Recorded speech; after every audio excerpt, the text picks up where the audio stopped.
Dans les années 1200, il y avait un empire du Mali. Il avait été fondé par Soundiata Keïta.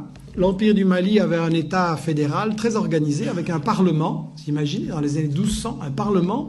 En Europe, on va juste attendre 6 ou 7 siècles pour arriver à cette chose-là. Et l'État était très organisé, avec une armée, avec un système d'enseignement, avec un trésor public. Il organisait l'extraction et la vente de l'or. Il développait l'agriculture, coton, arachide. Il y avait des centres universitaires extrêmement célèbres à Tombouctou, à Géné ou à Ségou.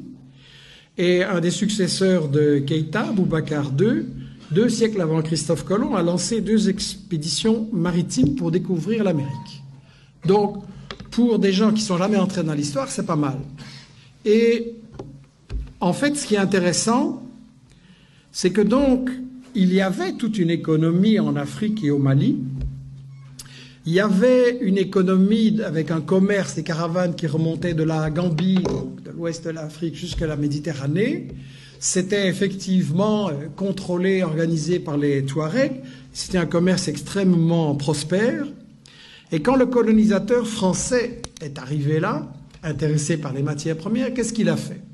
Il a totalement disloqué, brisé ce commerce.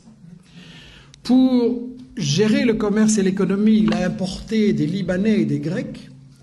Et ensuite, la grande démocratie française, qu'est-ce qu'elle a fait? Elle a assassiné des milliers de professeurs de langue arabe. Pourquoi? Parce que ce commerce entre toutes ces régions et tous ces pays, quand vous faites du commerce, vous avez besoin d'une langue que tout le monde comprend. Aujourd'hui, c'est l'anglais. Vous voulez faire du commerce, c'est l'anglais.